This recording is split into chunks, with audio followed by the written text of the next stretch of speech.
ఎప్పుడు బిర్యానీ తిని తిని బోర్ అయిపోయింది. అందుకే ఈసారి ఒక 10 స్టార్టర్లు అయితే ట్రై చేసిన. ఈసారి మురకంముట్లో ఉన్న శాష్ క్రికెటర్స్ అయితే వచ్చి ఆడుతానంటే నేను తినేసి వస్తాననేసి ఫుడ్ తినేదానికైతే వచ్చేసి stuffed onion rings, chicken schnitzel, chicken quesadilla, corn and tomato thin crust pizza, chicken sukka, honey chilli potato, teriyaki red velvet pancake, tres leches, Nutella shake order చేసా. ఫుడ్ తినే స్టార్ట్ చేసా. పిజ్జా అయితే డీసెంట్ గా బాగుంది. మళ్ళీ జగదీష్ అయితే చికెన్ స్నిచ్డెల్ ట్రై చేసినాడు, super గా ఉంది. నేనైతే ఈ చికెన్ క్యూసిడేలియా ట్రై చేసినాను, ఇది కూడా చాలా బాగుంది. అండ్ ఒక డిఫరెంట్ ఫీల్ అయితే ఉంది, నేనేదో కొత్త ఐటమ్ తింటాను అనేసి.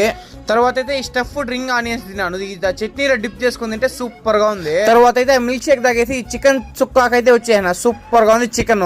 ఈ టెరియాకి చికెన్ వచ్చేసి తీయగా ఉంది, చాలా బాగుంది. అండ్ ఈ ప్యాన్ కేక్ వచ్చేసి ఇక్కడ ఫాస్ట్ మూవింగ్ అంటే నాకైతే డీసెంట్ గానే అనిపించింది. నాకు మెయిన్ బాగా నచ్చింది వచ్చేసి ఈ ట్రెస్లేచర్స్, సూపర్ గా ఉంది. మా లైఫ్ లో మర్చిపోలేను ఈ ఫుడ్ అయితే. ట్రెస్లేచర్స్ కి పెద్ద ఫ్యాన్ అయిపోయినా నిజంగా. ఈ ఫుడ్ అంతా స్విగ్గీ, జొమాటోలో కూడా అవైలబుల్ లో ఉంది.